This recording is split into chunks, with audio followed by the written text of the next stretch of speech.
大家平安，欢迎收听迦南之声，我是尤伯牧师。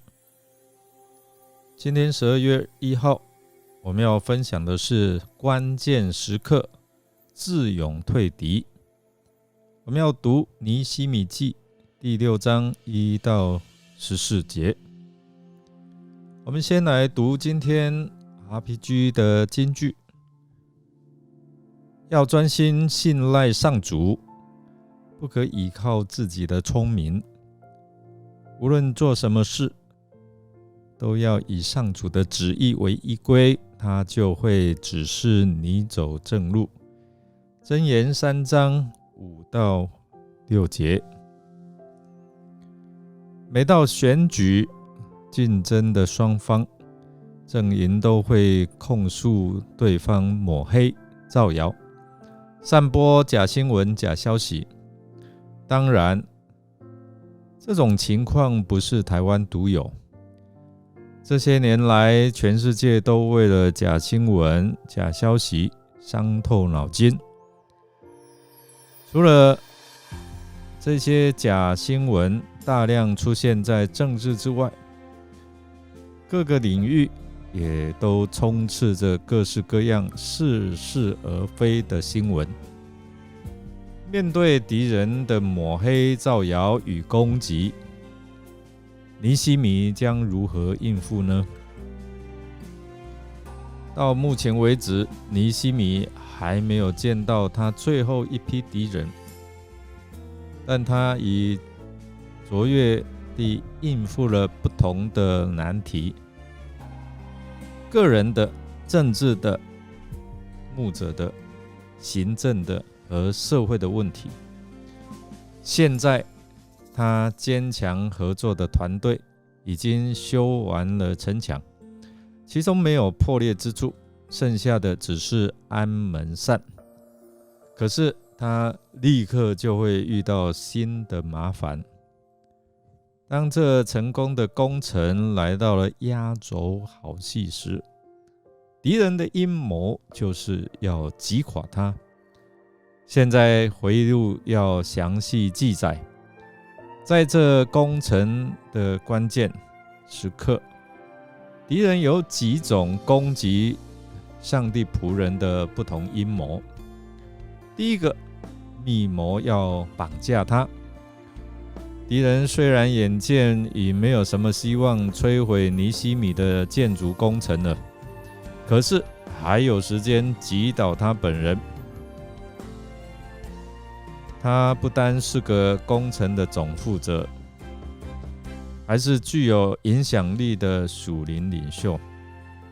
因此，他的敌人下定决心要来除掉他。仇敌不能攻入城内，就引诱尼希米出城来相会，是要设计用手段伤害他。尼希米知道他们的诡计，拒绝停工去与他们见面。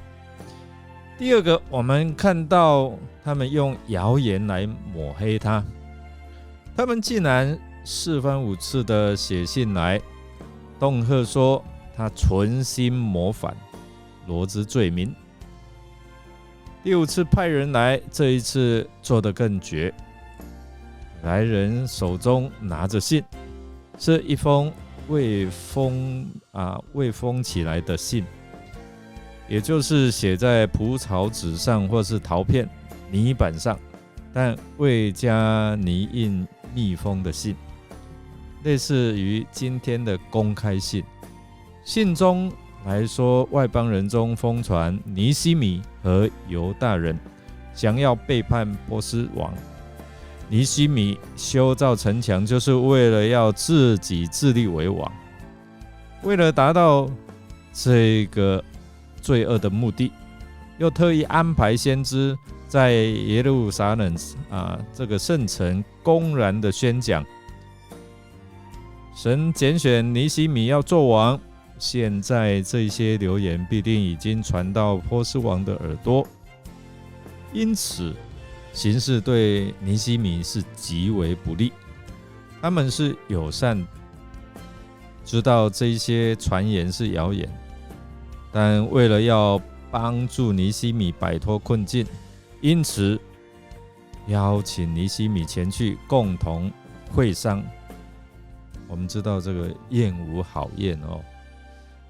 第三，要恐吓胁迫他。最后一个阴谋就是公然的恐吓他，就像前面两种，这一次也非常的狡猾。尼西米的敌人不放弃，继续试着不同的阴谋。在犹大群体内，有些人他们对重建计划并不是那么赞同，因此参巴拉和多比亚就利用他们来反对尼西米的领导。根据第12节，尼西米与司玛雅见面，是因为有人邀请而前往的，并非无故自行前去。但司玛雅竟闭门不出，我们不知道理由是什么，有可能是礼仪上的不洁净，或是一种象征的动作，让尼西米深切地感受到他自己的危险，而必须关闭在圣殿里躲避人的追杀。这个计谋对尼西米而言，很容易让他落入两个试探里，将他的安全置于工作之前。第二，为了保命而打破上帝的律法。作为耶路撒冷的长官，擅自进入圣殿的话，会马上失去近前领袖的信用。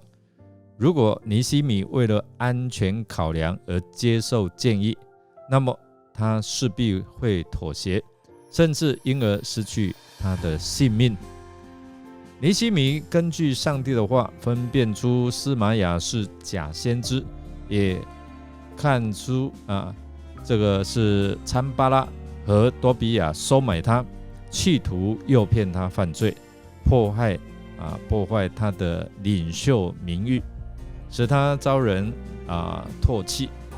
破坏一个领袖的名誉，使他被人唾弃，这种策略既狡猾又普遍，在今天的时代也常会被使用。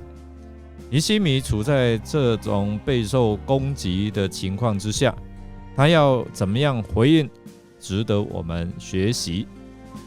他决定要做正确的事，并且把结果交给上帝。因此他再次向上帝祷告，这个就是他度过危机的秘诀。他说：我的上帝啊，多比亚、参巴拉、以先知挪亚迪和其余的先知，要叫我惧怕，求你纪念他们所行的这些事。这些人要反对尼西米的领导，以及反对上帝的工作。尼西米求告上帝主持公义，并施行审判。他按着圣经的教训，将伸冤报应的事交给上帝。尼西米胜过敌人的妙法，不外乎祷告，靠着救主大能的庇应，对神，他要依靠他。然后他扪心自问，他无愧于上帝，他脚踏实地，他面对自己，他问心无愧。另外，大家同心协力，一方面尽力工作，一方面时时提防敌人。仇敌虽然阴险，但是因为大家同心，就不用挂虑的。我们来默想城墙修造接近尾声，尼西米又遭遇到哪些内外夹击呢？他又是怎样一一胜过的？弟兄姐妹，好好的来思想，你面对你自己的难题，你要如何胜过？尼西米是怎样胜过？而你呢？让我们一起来祷告。亲爱的主耶稣，感谢你永远爱我们，我们恳求你保守我们，也赐福我们，让我们在你面前所做的重建心灵的工作，能够被你眷顾和保守，帮助我们，让仇敌所有的诡计不仅被我们识破，而且我们能够靠着你所赐给我们坚固的信心来抵挡它，让仇敌的诡计成为他们自己的羞辱。我们这样祷告，是奉靠主耶稣基督的圣名求，阿们。感谢您的收听，如果您喜欢我们的节目，欢迎订阅并给我们鼓励与代祷。我是友伯牧师，祝福您一天都充满平安、健康、喜乐。我们下次再见。